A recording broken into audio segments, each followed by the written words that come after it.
ஆனால் அதே சபரி கூடவும் வந்து பாரு கூடவும் அவங்க க்ளோஸாக இருக்கிற டைமில் பாருவை நீங்கள் வந்து அடிச்சிங்கல்ல, பாருவை வந்து நீங்கள் கேப்டன்சி டாஸ்கில் அப்படி அட்டாக் பண்ணீங்கல்ல, அது தப்பு இல்லை, தப்பு தானே அது அப்படிங்கிற மாதிரி ஒரு விஷயத்தையும் குழந்தைங்க பேசியிருக்காங்க, பாருக்கிட்டையும் பேசியிருக்காங்க அப்படின்னு சொல்லும்போது உடனே சபரி வந்து அந்த இடத்துல ஃபன் பண்ணுற மாதிரி திருப்பி அடிக்கட்டுமா, திருப்பி இப்படி பண்ணிட்டுமா ஃபன் பண்ணுற மாதிரினா, இல்லை அப்பெல்லாம் பண்ணக்கூடாது அப்படின்னு பாருக்கு சப்போர்ட் பண்ணியிருக்காங்க.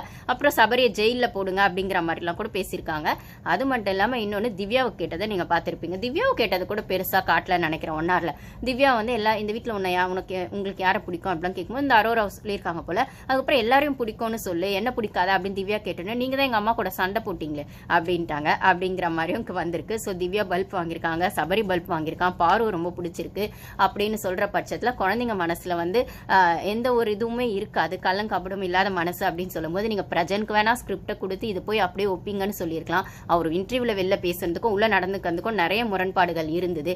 ஆனால் குழந்தைங்க கிட்ட நீங்கள் உள்ள போய் சொல்லுங்க அப்படின்னு சொல்லி அனுப்ப முடியாதுல்ல. அது உங்கள் ஷோக்கு எவ்வளோ கேவலமாக போயிடும். அப்படியே அந்த குழந்தைங்க அதை ஒப்பிச்சாலும் அதுக்கப்புறம் வந்து இப்படி தான் பிக் பாஸ் சொல்ல சொன்னார் அப்படின்னு வெளில போய் சொல்லிட்டா உங்கள் ஷோட எத்திக்ஸே போயிடும்ல. ஸோ குழந்தைங்க கிட்ட உங்கள் பருப்பு வேகாதுன்றதுனால அப்படியே விட்டுட்டீங்க.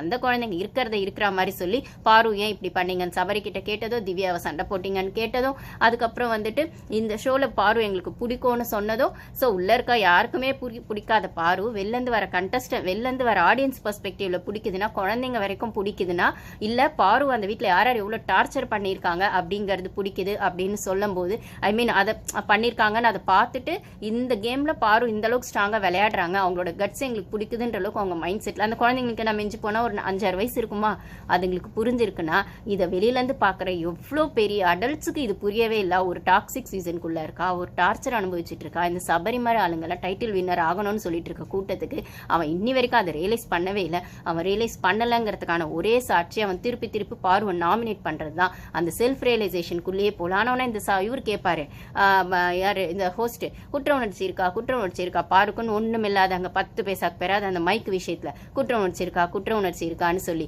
அந்த ஒரு பொண்ணு ஆதிரை விஷயத்தில் அப்படியே அவன் கீழே விழுந்திருந்தானா அவளுக்கு ஏதாவது ஹர்ட் ஆயிருக்கோன்றதுல விக்ரம்க்கு என்ன குற்ற உணர்ச்சி இருந்தது.